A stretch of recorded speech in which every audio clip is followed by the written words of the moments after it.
E aí, galerinha, voltamos para mais uma aula de geografia e agora a dupla está completa. Rogério na área com o professor Jorge Adelson. Isso aí. Esse é o cara da geografia. Você que É o cara. pai da geografia. O pessoal pergunta bem assim, o Jorge é teu pai? Eu falei, é o pai da geografia. E se eu sou o pai, ele é o filho, né? Ei, gente, agora é o seguinte, vamos lá, mais uma aula, mas essa aula também é super especial, professor Jorge. Sim. Por que ela é especial? Vamos lá. Porque a gente vai fazendo uma situação para que o aluno se veja fazendo uma prova de Enem. Muito bem. É isso? E nesses meandros da prova do Enem, a gente quer, Rogério, que inclusive o nosso aluno, mais importante nesse mundo moderno que a gente vive, mais importante do que ter conhecimento intelectual, é ter inteligência emocional. Muito bem. Nesse mundo moderno que a gente vive, a gente sabe que existe uma massa de juventude, uma imensa massa de juventude com problemas, às vezes, de ansiedade. É isso? Exato. E a gente não quer que o nosso querido aluno da mediação tecnológica tenha esse problema. Nada disso. É isso, por isso que a gente antecipa e fala para o aluno que a gente precisa que ele tenha esse controle emocional sobre os seus sentimentos. Muito bem. Isso pode ser uma ansiedade, é isso? Um nervosismo. Você tem que controlar suas emoções. Muito bem. Rogério, falar com o aluno aqui. Se você não conseguir controlar suas emoções controlarão você. Olha, esse professor é o cara. Pensamento aí, ó. Filosófico, né? Filosófico. Ficou meio filosófico, meio psicológico, né? O nosso momento reflexão geografia. Isso, tá um vendo? pouco filosófico, né? E a filosofia é das humanas. Muito bem. É isso, então tá tudo certo, né? É isso? Com certeza. Então, Rogério, obviamente que a gente bate forte na questão do conhecimento intelectual. Com certeza. Mas é um leque de coisas que o aluno tem que estar atento a tudo. Inclusive Exato. às suas próprias emoções. Com certeza, É professor. isso? Falou tudo, professor. A gente sabe que ele é jovem, muito novo, mas isso não quer dizer que a gente também não pode dar uma pincelada passando por esse mundo das emoções, né? Muito bem. É isso, Rogério? Exatamente. Fechou? Fechou. O professor explicou, falou sobre essa questão aí da preparação, então, realmente, o objetivo do Agora Vai é fazer um prepara, né? Um esquenta para esse menino daqui a pouco, lá em dezembro, novembro, né? Fazer a prova lá do Enem e em dezembro e diante outras bancas, né?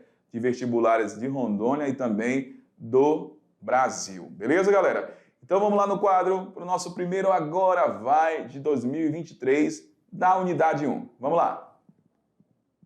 Aula 14.1. Então, o Agora Vai, como falamos há pouco, são questões de bancas, de vestibulares e também do Enem. Então, essas questões estão relacionadas a conteúdo da geografia aplicados aí em questões do Enem e vestibulares, professor Jorge. Exatamente. E é justamente essa a nossa finalidade aqui. É levar esse mundo das questões, um mundo, uma espécie já de simulado, para que o aluno se veja já nesse mundo, fazendo a prova. Meu Com amigo. certeza. Tá entendendo? E o legal do Agora Vai, galera, é que a gente vai comentar. A gente não só vai falar o que está certo ou não, mas a gente vai praticar agora com mais riqueza de detalhe aquilo que a gente desempenha nas nossas aulas de geografia, né, professor Jorge? É isso aí. Quando a gente corrige uma questão, a gente não fala porque aquela questão só que está certo ou errado, mas a gente fala o motivo, né? Isso. O motivo, o que não está legal naquela questão. Então, a ideia é essa, de o aluno ter essa prática para poder facilitar a sua interpretação e resolução das questões do Enem. Beleza. Vamos lá. Então, Agora Vai 2023 de Geografia está na área. Olha o nosso mascote da GEL aqui, ó. Esse é o mascote. Qual é o nome dele, professor Jorge? Mundico. O Mudico. É o Mudico. É o mascote da Geografia de Ciências Humanas e suas tecnologias, porque Geografia faz parte dessas ciências humanas, certo? É isso aí. Vamos lá. Pulando aí, vamos para a próxima. Questão 1. Aí, professor, começa com uma imagem, né, professor Jorge? Começa com uma imagem. Uma imagem que revela um período histórico. é uma imagem em preto e branco. O aluno, obviamente, que o nosso aluno, ele é um aluno antenado, Rogério. É um garoto que está conectado no mundo moderno que ele vive. Então, ele já percebeu que as vestes dessas pessoas é uma veste antiga. Sim, É isso? com certeza. Então, já temos algumas como é que se fala? Algumas pistas Exatamente. sobre a questão. Não é isso? Foto preto e branco, vestes antigas Muito bem. e tecnologia também antiga e uma fábrica que também já é obsoleta. Exatamente. Beleza? Mas aí a gente tem apesar de ser antiga, a gente tem aí o que? A modernidade, né, professor Jorge? Lá no período, né? E o período será alta tecnologia. Muito bem. Tecnologia de ponta. Beleza? Muito bem lembrado, Rogério. Na imagem do início do século XX, identifica-se um modelo produtivo, cuja forma de organização fabril baseava-se na A. Autonomia do produtor direto. B. Da adoção da divisão sexual do trabalho. C.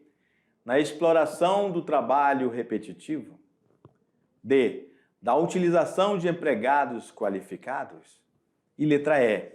Incentivo à criatividade dos funcionários. Olha aí, Rogério. E aí, professor Jorge? Bem, eu não vi nada de relacionado à questão de adoção sexual nessa imagem aí, de acordo com a alternativa. não, pois é, então vamos cancelar. Então já ela. cancela de primeiro. Então essas alternativas, às vezes, só vêm mesmo para encher linguiça, não é Isso. verdade? E aí a gente tem que pegar e eliminar de primeira. Isso, exatamente. E ela tem uma função de distrair mesmo Exatamente. o foco, a atenção do aluno, que às vezes acaba querendo confundir a mente do aluno. E aí o aluno confuso pensa, poxa, essa aqui está muito... Será que é ela, né? Mas não, está ali só para confundir mesmo. Só Com para encher certeza. linguiça, para querer enganar o aluno. Só que o nosso aluno da mediação não cai, não. Não cai nessas bobagens aí, não. Muito bem. Então, olha só.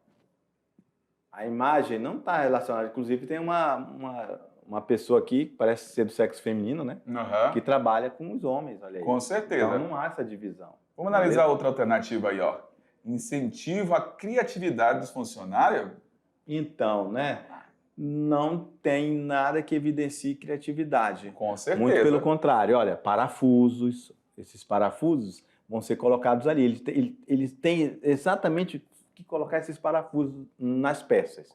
No ok? local correto. No local. Isso aqui é uma esteira. Isso aqui é no tempo em que estava iniciando ali a produção em grande escala. Muito bem, o Fordismo, né? Isso. Aí, então não tem, essas pessoas não têm autonomia. E quem é o produtor não são eles só são a mão de obra. Exatamente. Então não pode ser um produtor direto. Com certeza. Não é isso? Uhum. Então, eles também não são empregados qualificados. Por que, professor, que eles não são qualificados? Porque você pode ver que um está olhando para o outro fazendo e o outro aqui está já ajudando o outro. Então, né, já dá uma evidência aí. Com certeza. E também não outra deixa que a gente pode dar para o aluno que não é tão qualificado ficar colocando parafuso. Né? Não precisa ser um funcionário tão qualificado. Tão qualificado. Opa, quase que não sabe. Beleza? Então, cancela a D.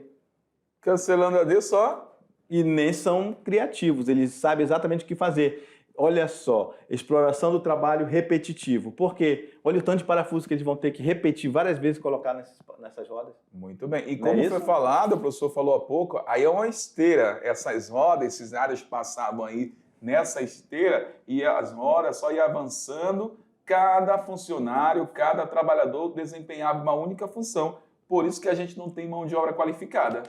Então a gente tem aqui o trabalho nessa imagem representado a partir do século XIX, início do século XX, representando aí a segunda fase, marca aí, ó, segunda fase da Revolução Industrial, século XIX, e esse processo produtivo, esse modelo é chamado aí de Fordismo. E o trabalho era repetitivo. Com certeza, poderia ficar ali 20 anos, 10 anos dentro daquela indústria, desempenhava uma única função. Vamos lá, questão 2. O modelo de produção industrial idealizado por Eiji Toyoda em 1913, passou a ser amplamente difundido a partir da década de 1970. Daí é o nascimento e morte, né, dele, 1913 a 2013. Vamos lá. A partir da década de 1970, por uma empresa japonesa que se destaca como uma das grandes transnacionais no mundo na fabricação de automóveis. Beleza? Vamos lá. Nesse contexto, qual modelo de produção tem como características principais a flexibilização da produção e o just-time, produção no momento certo? Qual é o modelo de produção que está relacionado a just-time, que é a produção no momento certo? Mas fala bonito inglês, fala de novo aí, vai. Just-time, tá vendo aí? É isso mesmo. Esse do cabra que fala inglês. Perfeito. Tomara que a professora de inglês não veja a gente falando inglês, né? Just-time. Vamos lá. Alternativa A, Taylorismo. B, Fordismo. C, Toyotismo. D, Toyota. E o E, a alternativa E, Taylorista. Então, né, Rogério? Olha só. Vamos lá. Se ele está falando que é um modelo de produção que tem como característica principal a flexibilização. Com certeza. Flexibilização, se eu estou dizendo que é flexível, é porque deixou de ser rígido. Com certeza. Rígido como era o Fordismo. Então Fordismo, sem chance para Ford. Sem chance. Taylorismo também não. Taylor, ele fez uns métodos de trabalho, mas não está relacionado a isso. Com certeza. Nem o taylorista. Aí ali a gente tem a Toyota e o toyotismo. Mas o aluno pode falar, não, professor, tem duas respostas. Não. Toyotismo é o nome do modelo. Muito bem. Toyota é a marca. Exato. Toyotismo é o modelo de produção. Que ela é flexibilizada. Ok? Muito bem. Por que ela é flexível? Porque, vamos falar um pouco sobre o toyotismo? Bora falar O que tu acha? Com certeza, vamos lá falar. Então, esse modelo, enquanto o Fordismo era muito rígido, tinha a hierarquia certinha que tinha que ser seguida. No toyotismo, não. No toyotismo, um operário, que é agora de alto nível, melhor qualificado, ele chega e conversa com o gerente e com os engenheiros. Com certeza. Vamos aqui, olha, isso aqui pode ser melhor aprimorado. E aí o pessoal pegava essa informação e realmente melhorou a qualidade do produto. Até porque esse funcionário, esse trabalhador da indústria, começou também a desempenhar outras funções. Diferente lá do Fordismo, que ele ficava 10, 20 anos dentro da indústria e só ficava ali apertando aquela porca do parafuso. Como a gente viu na imagem. Exatamente. Então, por isso que a gente tem esse modelo que é chamado aí de flexível. Né, flexível porque agora esse operário que é mais qualificado, ele tem acesso ao gerencial. Os gerentes ouvem ele para melhorar as técnicas e melhorar o produto. Com certeza. Beleza? Ótimo, galera. Vamos lá na tela para mais uma questão. Questão 3 do nosso primeiro Agora Vai da unidade 1. Dominar a luz implica tanto um avanço tecnológico quanto uma certa liberação dos ritmos cíclicos da natureza, com a passagem das estações e as alternâncias de dia e noite. Com a iluminação noturna, a escuridão vai cedendo lugar à claridade, e a percepção temporal começa a se pautar pela marcação do relógio. Se a luz invade a noite, perde sentido a separação tradicional entre trabalho e descanso. Todas as partes do dia podem ser aproveitadas produtivamente. Olha só que interessante. Interessantíssimo, hein? Interessante, né, Rogério? Com dominar certeza. a luz. O texto começa dizendo dominar a luz. Implica um avanço tecnológico quanto uma liberação dos ritmos cíclicos da natureza, com as passagens das estações e a alternância entre dia e noite. Só que aí ele faz uma abordagem indo para a questão produtiva do capitalismo. Isso mesmo. Não é isso? Quando ele fala, olha só, com a iluminação noturna, ou seja, a noite agora está iluminada. A gente não está tão limitado à noite ter só escuridão. Não é isso? Muito bem. a escuridão vai cedendo lugar à claridade. Que claridade é essa? Das luzes de neon, dos postes, das luzes das nossas casas, das lâmpadas nas empresas, nas lâmpadas nas indústrias, nas lâmpadas nos hospitais. Enfim, as cidades agora não dormem.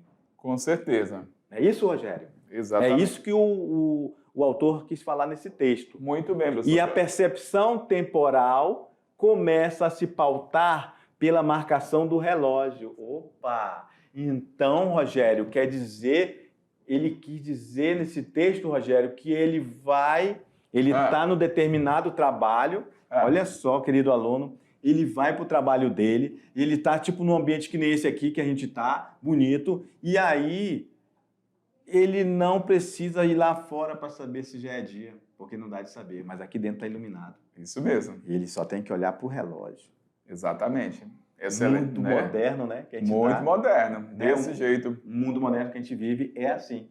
As pessoas não precisam sair lá fora, ver a luz do sol. Já vai saber, vai tocar uma sirene, ou vai olhar, vai disparar o relógio dele, do celular, e ele vai saber que está na hora de sair. Com certeza. É isso? É isso aí. Vamos lá no quadro, para a gente ver as alternativas agora. Então, não deu mais, a luz invade a noite, olha aí como diz o texto, e perde o sentido separar o tradicional trabalho e o descanso, não dá mais de saber. Não é isso? É isso que ele quer dizer, que agora todas as partes do dia podem ser aproveitadas produtivamente, ou seja, pessoas trabalham de manhã, de tarde, de noite e de madrugada, Rogério. É isso que o texto quer dizer. Com certeza. Beleza, querido? Vamos lá. Em relação ao mundo do trabalho, a transformação apontada no texto teve como consequência a melhoria da qualidade de produção industrial. B. Redução da oferta de emprego nas zonas rurais. C. Permissão ao trabalhador para controlar seus próprios horários. D. Diminuição das exigências de esforço no trabalho com máquina. E letra E. Ampliação do período disponível para a jornada de trabalho. Marca logo, essa daí está tranquilo demais. Tranquilo, o professor já explicou. Já foi comentada toda. Já foi comentada toda, né, Rogério? Parei para explicar o texto. Com certeza. O aluno, se alguém errou, não. Depois da explicação do professor, eu vi, é a letra E. Ainda deu tempo para ele acertar, né, Rogério? Muito bem. Então vamos lá, marca aí teu gabarito. Vamos lá, questão 4. A localização das primeiras indústrias ocorreu próximas às jazidas de carvão e aos portos, principalmente no centro da Grã-Bretanha. Por esse motivo, houve uma grande industrialização das chamadas regiões negras. Professor, agora eu vou pedir para o teu inglês. Aí, Yorkshire que mais? e Midlands. Muito mais. Na Inglaterra e Lowlands. Aonde? Na Escócia e País de Gales, provocando drásticas transformações na paisagem antes dominada por campos agropastoris. Vamos lá. Paisagem da Inglaterra no início da Revolução Industrial. Outra imagem para ser analisada. Marcante, né? Marcante. Impactante, né? Impactante também. Observamos aqui o que? Chaminés. Aqui a gente observa uma área já onde não tem a vegetação próxima ao leito do rio. Provavelmente o rio também contaminado. Contaminado, a formação dessa estrutura, chaminés aí. Então a gente já tem ideia como era esse espaço lá no século XVIII, né? Isso. Então certamente cheio já de problemas aí por conta desse grande avanço que foi a indústria. Dentre as transformações na paisagem das primeiras regiões industriais, destaca-se A. As grandes edificações tecnológicas. B. Enormes fábricas expelindo fumaça poluente. C. O amplo número de operários vindo das zonas rurais. D. A infraestrutura de distribuição de energia. E a E. A conservação ambiental dos recursos hídricos. Então, professor Jorge, vou falar já daí, não tem nada a ver. Onde que a gente está vendo conservação ali ambiental dos recursos hídricos? E até porque nós explicamos para o aluno que isso foi um momento histórico para a sociedade humana como um todo, essa revolução, porque não se tinha a organização desses espaços geográficos das cidades. Com certeza. Não teve uma urbanização totalmente desorganizada e pessoas se amultuavam, inclusive se tornou um lugar insalubre. Com certeza. Com problema de saneamento básico, esgoto, problema de saúde pública para as Água pessoas. potável, né, Isso. na época. Então, a cidade foi se formando de uma forma veloz, sem qualquer planejamento. Então, aí fala que é essa questão aí da conservação dos recursos hídricos. E quando fala aqui, ó, só uma observação, o amplo número de operários vindo das zonas rurais. Beleza, aconteceu isso com a Revolução Industrial, mas ela está pedindo o quê? Transformações na paisagem das primeiras regiões industriais. Então, o operário vindo da zona rural, isso não é transformação de paisagem. Então, o que vai representar a imagem e as transformações na paisagem dentro da primeira Revolução Industrial vai ser essas enormes fábricas que foram construídas, expelindo fumaça poluente. Então, era poluição atmosférica, poluição do leito dos rios também e do solo. Exatamente. Vamos lá. Questão 5, professor Jorge. A Inglaterra pedia lucros e recebia lucros. Tudo se transformava em lucro. As cidades tinham sua sujeira lucrativa, suas favelas lucrativas, sua fumaça lucrativa, sua desordem lucrativa, sua ignorância lucrativa, seu desespero lucrativo.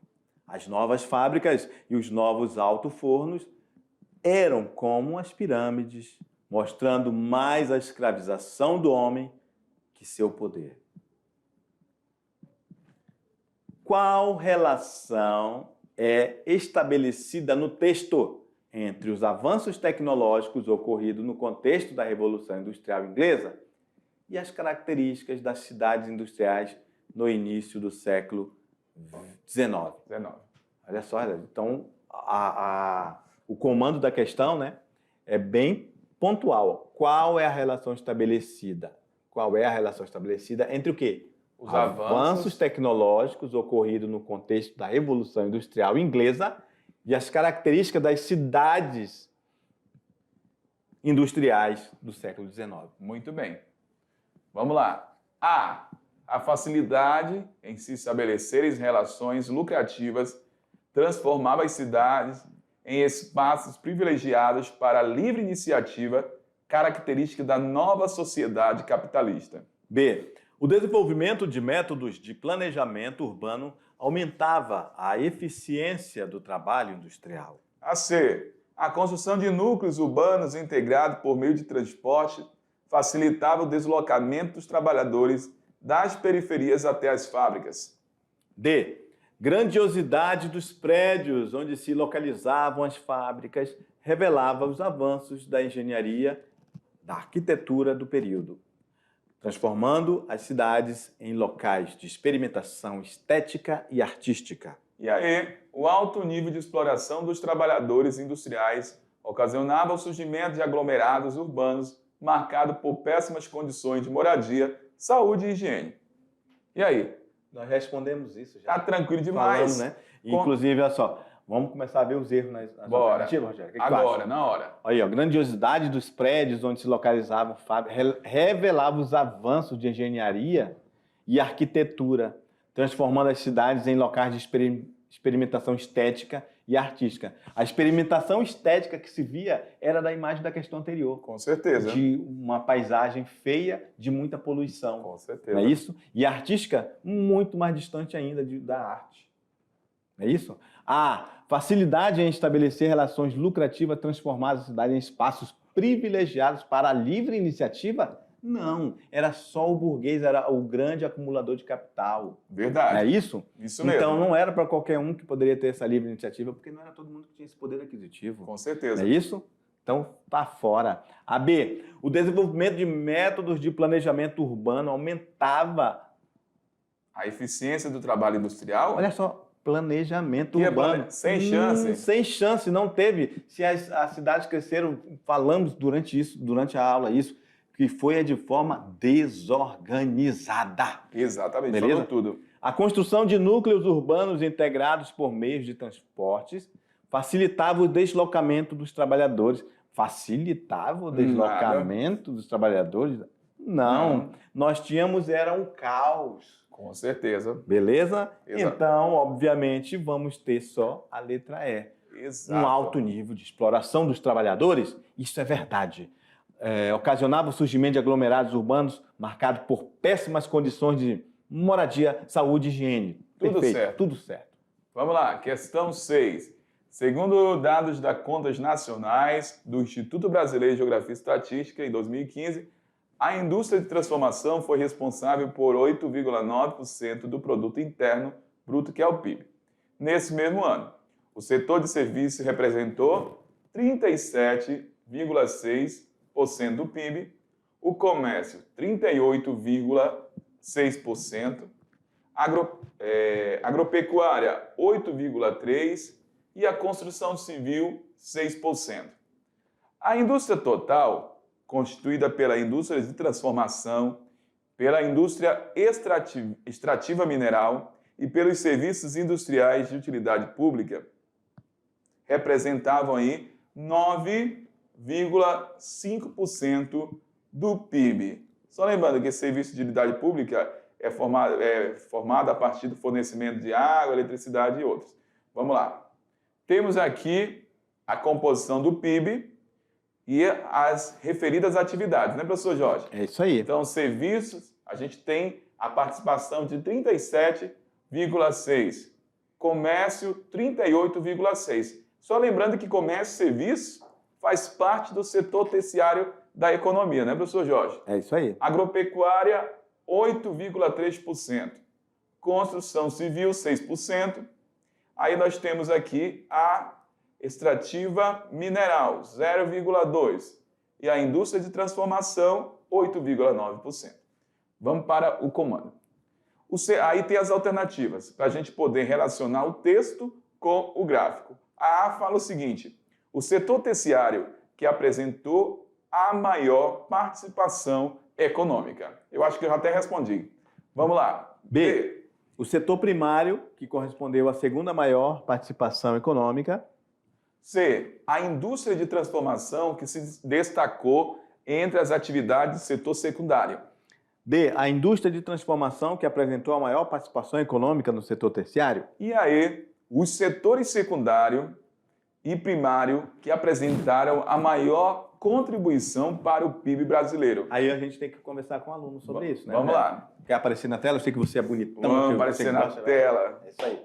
Já falamos de setores econômicos em aulas anteriores. Sim. Setor primário, setor secundário e setor terciário. Professor Jorge? Isso. Falamos, inclusive, que a maioria dos nossos alunos, né, são do setor primário. Isso mesmo. Eles estão no setor primário da economia, que estão na zona rural, estão no trabalho agrícola, não é isso? Muito bem. Estão no agrobusiness, né, no agronegócio. Isso, desse jeito. Está na fazenda, está no extrativismo, pode estar à beira dos rios, pode viver da pesca, da caça, enfim.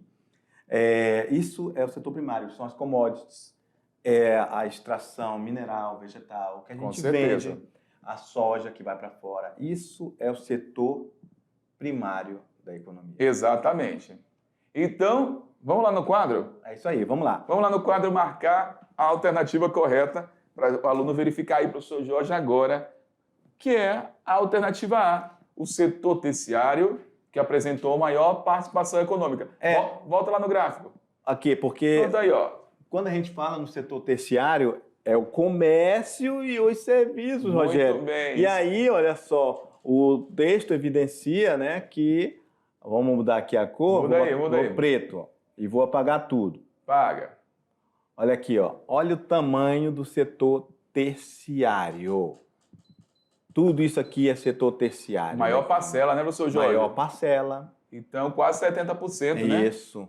Se o aluno só tem que lembrar dos conceitos para acertar uma questão dessa. Com certeza. Ele tem que lembrar o que é setor primário, secundário e terciário. Secundário é só indústria. Falou tudo. Não é isso? Exatamente. Setor primário é o agrobusiness, é o agronegócio, é o extrativismo. campo, é o extrativismo. Muito beleza? bem. Comércio e serviços é terciário. Ótimo. Vamos para a próxima questão agora? Vamos lá. Agora, questão... Então, é a alternativa A, questão 7. O setor secundário refere-se à atividade de transformação, ou seja, está relacionada à atividade industrial. A partir da primeira revolução industrial, ocorreu uma grande mudança nas relações econômicas, sociais e espaciais com a introdução de uma série de inovações tecnológicas.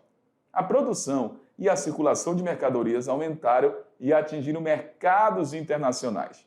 nessa nova lógica estabelecida a partir da criação das indústrias, os países que não tinham o pioneirismo das inovações copiavam os modelos implementados nos países líderes das revoluções industriais. Vamos lá. Pagar aqui esse errinho aqui. Foi um erro aí. Vamos lá.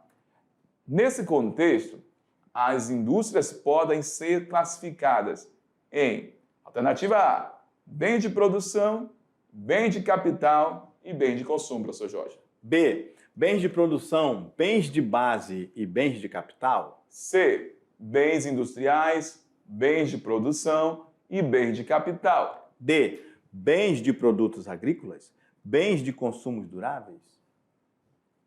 Letra E, bens de base, bens de consumo duráveis e não duráveis. Vamos marcar a correta, né?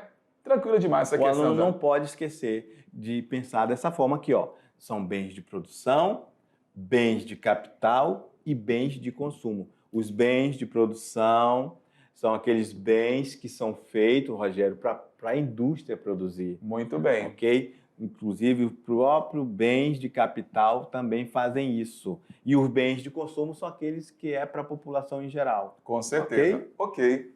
Vamos lá. Olha aí a dica do... Como é o nome dele? É o Mundico. O Mundico. Mas ele também, o nome dele oficial é Raimundo. Pronto. O meu diretor Mazinho ali começou a rir. Olha aí, então... Olha que é o Raimundo. Pronto. É o Mundico e o Raimundo. Aqui é o Raimundo, ó, e aqui é o Mundico, pronto. Vamos lá. O Enem não é um bicho-papão. E é verdade, né, professor Jorge?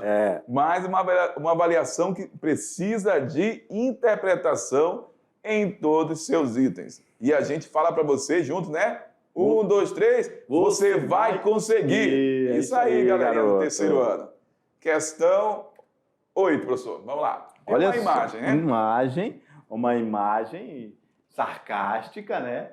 E ali vai passando dois namoradinhos, todos de ferro. Olha. Estão namorando, diz que olha, todo alegre. E quem está no museu, Rogério, é tu ali, um trabalhador. É tu que está ali, ó. Rogério, no futuro, Muito ele bem. é um trabalhador professor. Isso quer dizer o quê? Que ele vai ser um dia ultrapassado. Você vai ser, Rogério, ultrapassado. Isso mesmo. Ok? É isso que a tirinha quer dizer. Que o mundo moderno poderá ser, olha só como já está sendo, a gente tem inteligência artificial. Isso aqui é uma ideia futurística de uma imagem que já é representada, inclusive, em Hollywood. Isso mesmo. Em vários filmes, não é isso? Muito Beleza? bem. Ok. E aí, uma interpretação bacana? Ótima, perfeita. Beleza. Vamos lá, então.